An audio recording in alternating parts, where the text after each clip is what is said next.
देखिए, चुनाव हारने के बाद बंगाल के पूर्व मुख्यमंत्री खुद हताशाग्रस्त हो चुके हैं, बुखलाए गए हैं। सब कुछ खोने के लिए तरपानी हो रहे हैं। वो तरपती हुई बंगाल के पूर्व मुख्यमंत्री खुद को बचाने के लिए सबको आह्वान करते हैं कि सब एकजुट होकर बीजेपी के खिलाफ लड़ो। हम तो बराबर यही कहते आ रहे थे। राहुल गांधी की अगुवाई में हमारी पार्टी की ओर से सारे हिंदुस्तान में जितने बीजेपी विरोधी ताकतें हैं सबको लामबंद करते हुए आंदोलन छेड़ने की तो हम ही प्रयास किए थे। सिर्फ यही नहीं, इंडिया गठबंधन बनाते हुए बीजेपी को खिलाफ सारे हिंदुस्तान में चुनावी जंग छेड़ने की ऐलान भी हम लोग किए थे। लेकिन सनद रहे लोगों को, याद रहे लोगों को, उस समय यही ममता बनर्जी खुद ये इंडिया गठबंधन तोड़ने की कोशिश की थी। ये सबको जानकारी में है। और इस बंगाल में बीजेपी की जो उत्थान हो रहे हैं, इसकी शुरुआत अगर किसी ने किए होंगे वो है ममता बनर्जी।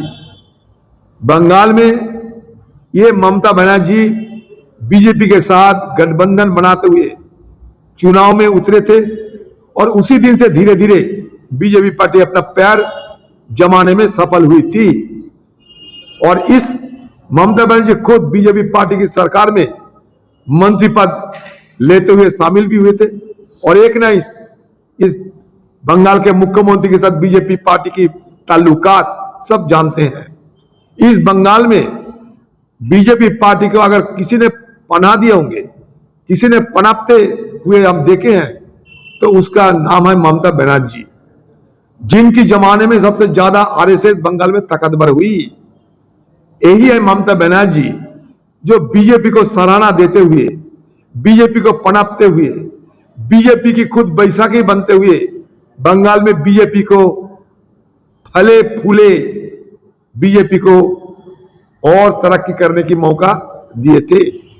उस समय बंगाल के मुख्यमंत्री चुनाव जीतने के बाद कांग्रेस की मदद से चुनाव जीती और चुनाव जीतने के तुरंत बाद कांग्रेस को खत्म करने के लिए जो जो कार्रवाई करना चाहिए, कांग्रेस के नामों निशान मिटाने के लिए जो जो हरकत करना चाहिए, जो जो साजिश करना चाहिए, यहां तक कि हमारे कांग्रेस पार्टी को स्वीकार करते हुए खुद की शक्ति की बढ़ाई और कांग्रेस पार्टी की ध्वस्त किए।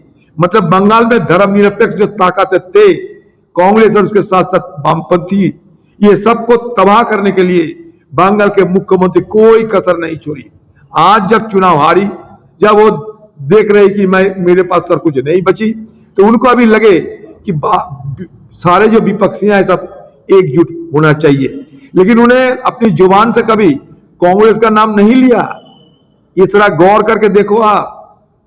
मैं ये जानना चाहते हैं कि जो समय दे रहे हैं मिलने के लिए 4 से 6 रोजाना, ये 4 से 6 के अंदर कौन सा महापुरुष उनकी दफ्तर जाते, उनके घर जाते हैं और कौन सा पार्टी के नेतागण उनके घर जाते हैं, ये हम देखना चाहते हैं। बाद में बताऊंगा, क्योंकि इस बंगाल में जो अल्ट्रा लेफ्टिस्ट की बात जो कर रही है ममता बनर्जी, आज अल्ट्रा लेफ्टिस्टों के साथ बंगाल के मुख्यमंत्री पहले भी गठजोड़ बंधे थे।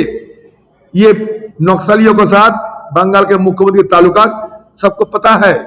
लेकिन आज जब डूब रहे हैं तो बचने के लिए सहारा चाहिए, सबको याद आ रहे हैं। उस समय भी मैं तो ये कहूंगा उनको कि कम से कम ये तो कहिए कि अगले दिन में हिंदुस्तान की गठबंधन की नेता राहुल गांधी को हम मान के चलेंगे, ये तो कहिए। बिना राहुल गांधी, बिना कांग्रेस आपको बचने की कोई उम्मीद नहीं है, कोई उम्मीद नहीं है। आपके पास बंगाल के कोई जनता नहीं है, आपका प्रत्याख्यान किए हैं बंगाल के लोग।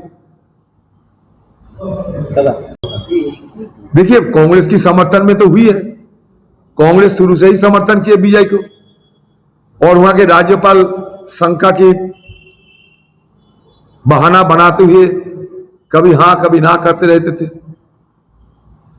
एक राज्यपाल की दायरे को ना समझते हुए तमिलनाडु की जो राज्यपाल जिस तरीके से बीजेपी को वंचित कर रहे थे, इसके लिए सारे देश में इसका निंदा हुई है।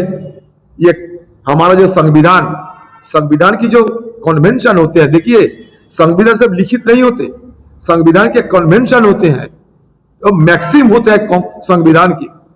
सो ये सारे को उन्होंने ना मानते हुए जिस तरीके से बीजेपी की जो शपथ लेने की जो सारे उनकी जो जिम्मेवारी राज्यपाल के ऊपर निर्भर करते थे, उनको अनदेखी करते हुए ये इसको विलंब किया, और कि उसने विलंब किया और इधर उधर करके अगर दूसरे कोई सरकार बने तो इसके लिए उन्होंने मतलब गवर्नर साहब किसी के इशारे पे इंतजार करते हुए हम देखे हैं।